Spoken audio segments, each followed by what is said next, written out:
புதுசா இருக்காங்களே, இந்த மாதிரி ஒரு நாள் என் வாழ்க்கையில வரும் நான் நினைக்கவே இல்ல. என்ன பாருங்க, முன்னாடியே சொல்லியிருந்தா ரெடியா இருந்திருப்பல்ல. அப்படியே சொல்லியிருந்தாலும் நீ ரெடி ஆகிறதுக்கு ஒரு வாரம் ஆகுமே. உள்ள வாங்க.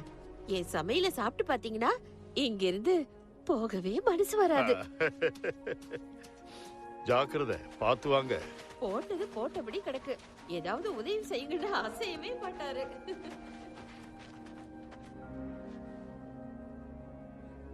இயற்கை காட்சிகளை ரசிச்சு பாக்குறியா? டம்னஸ வெளியே கொண்டு வரதுக்கு ஏதாவது வழி இருக்கா? அவனை விச்சோட வீட்டுக்கு கொண்டு போயிட்டாங்க. அதுக்குள்ள போனவங்க வெளியே திரும்பி வந்ததில்லைன்னு எல்லாரும் சொல்லுவாங்க. மீன் வறுவல் சாப்பிடு. நம்பிக்கையோட இருக்கணும். எடுத்து சொல்லுங்க. ஓ ஆமா, நம்பிக்கையை நாம தளர விடக்கூடாது. அஸ்லான் இப்ப தயாரா இருக்காரு.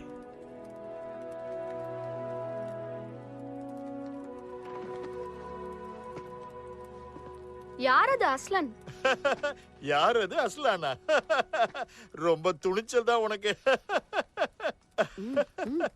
என்ன யாருன்னு உங்களுக்கு தெரியாதா? தெரியாது. இதுக்கு முன்னாடி நாங்க இங்க வந்ததில்ல. அவர்தான் இந்த காட்டுக்கே அரசர். ரொம்ப சக்தி வாய்ந்தவர்.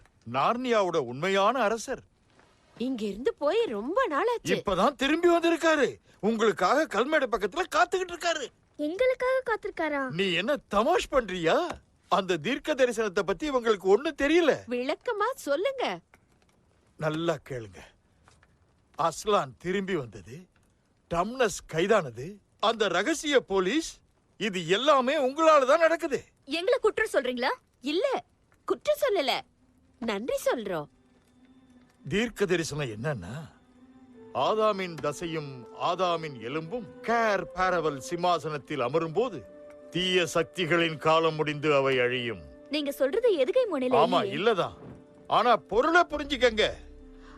ஆதாமின் இரு மகன்களும் ஏவாளின் இரு மகள்களும் ஒயிட் விச்ச முறியடிச்சு நார்னியாவுல அமைதியை நிலைநாட்டுவாங்கன்னு ரொம்ப காலத்துக்கு முன்னாடியே சொல்லப்பட்டிருக்கு.